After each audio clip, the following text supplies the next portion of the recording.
금덩이를 던져버린 형제. 옛날하고도 아주 먼 옛날, 고려시대의 한강 하류 양천고을이라는 곳에 의좋은 형제가 살았다. 형제 사이가 얼마나 좋았냐면 콩 한 개가 생겨도 그것을 반으로 쪼개어 먹었을 정도였다고 한다. 대체로 옛날 이야기의 시작이 그러하듯이 이 형제 또한 무척 가난했다. 형제는 가난했지만 제 것이 아니면 눈길조차 주지 않았다.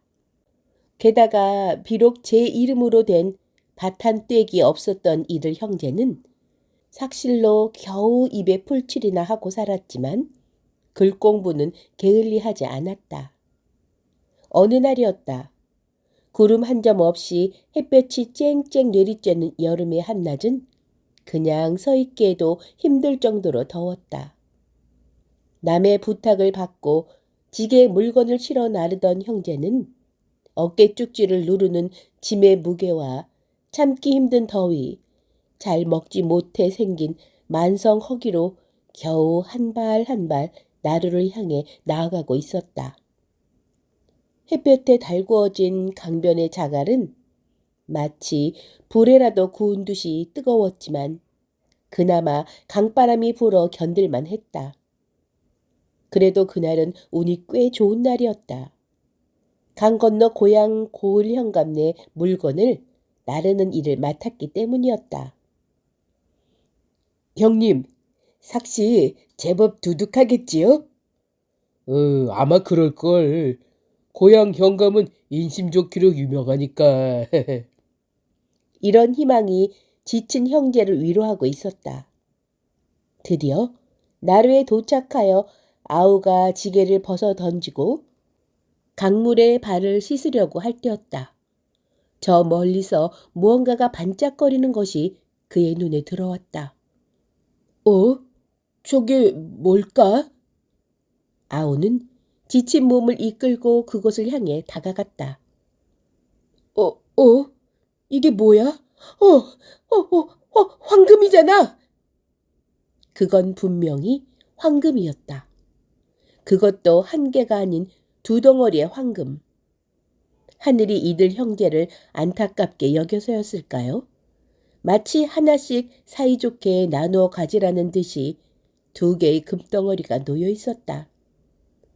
형제는 서로 부둥켜 안고 하늘을 향해 감사를 드렸다. 천지신명이시여, 감사합니다. 이제 형제의 몸은 마치 날아갈 듯이 가벼웠다. 형제는 나룻배에 짐을 싣고 신나게 노를 저었다. 아리아리랑 스리스리랑 아라리가 났네. 아리랑 아라리가 났네.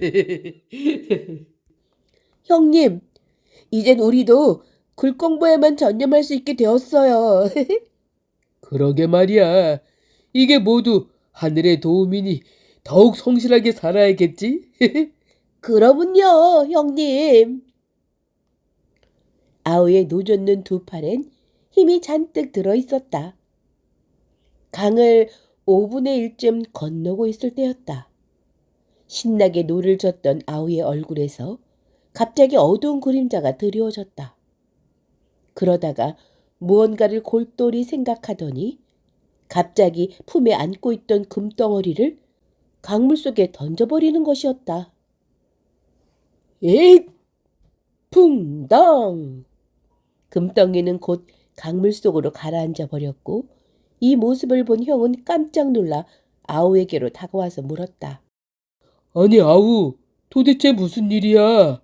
지금 강물에 던진 것은 금덩어리라고 알기나 해?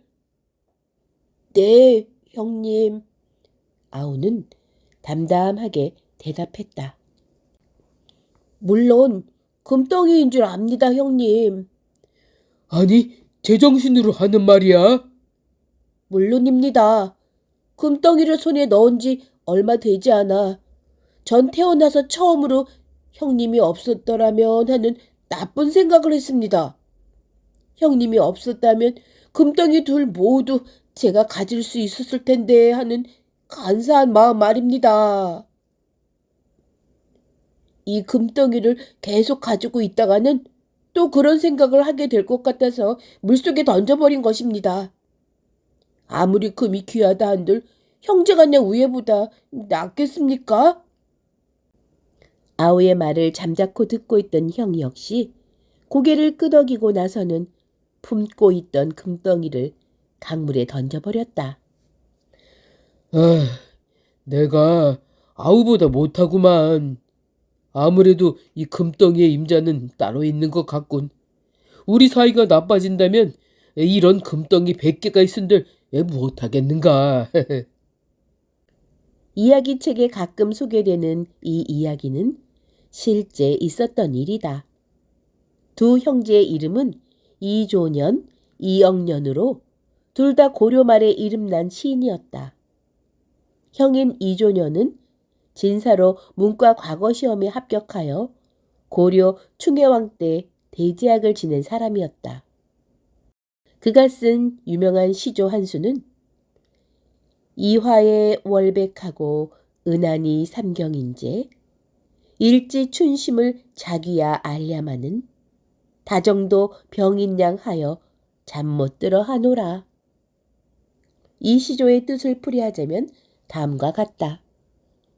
백꽃이 달빛에 비쳐서 한결 희고 한밤중에 하늘에는 은하수가 흐른다. 나뭇가지의 어린 봄 뜻을 두견이가 알겠느냐만 이런저런 생각으로 잠이 오지 않는구나. 이들 형제가 금덩이를 던져버린 곳은 지금의 양천구 가양동 올림픽 도로가 지나는 근처였다고 한다. 김포공항이 가까운 한강 하류 지역인데 금덩이를 던진 곳의 이름은 투금탄이라고 한다. 던질 투자에 쇠금자 그리고 여울 탄자를 합친 이름이다. 이 투금탄이 있는 가양동 일대를 옛날엔 양천고을이라 했는데 이 지역에 살던 사람들은 대체로 가난했다고들 한다. 그도 그럴 것이 지금과는 달리 이 지역은 한강에 그대로 노출되어 있었기 때문에 홍수가 나면 그동안 애써 지어놓은 농산물이 하루아침에 물에 휩쓸려 갔다고 한다. 그래서 양천 고을에는 토박이들이 많지 않았다. 떠돌아 다니던 사람들이 이곳을 지나다가 임자 없는 기름진 땅이 많다고 하여 자리 잡고 농사를 짓다가 결국 홍수로 농사를 망치고 떠난 탓이었다. 하지만 이상하게도 이 양천 고을에 부임한 원님들은 이곳을 떠나기를 꺼려했다고 한다. 거기엔 이런 이유가 있었다. 양천 고을에 홍수가 잦다는 것을 잘 알고 있는 조정에서는 적어도 이 고을에서만큼은 세금이나 진상품이니 하는 것을 거의 받지 않았기 때문이었다. 실제로 옛날 고을 원님들은 고을을 다스리는 것보다 세금과 진상품을 마련하는 일에 더욱 골머리를 썩였다고 한다. 그러니 얼마나 부담이 없었겠는가. 게다가 가난한 마을을 다스리느라 고생한다고 하여 봉급 외에 보너스까지 주었다니 양천 원님들이 이 고을을 쉽게 떠나려 했겠느냐 말이다.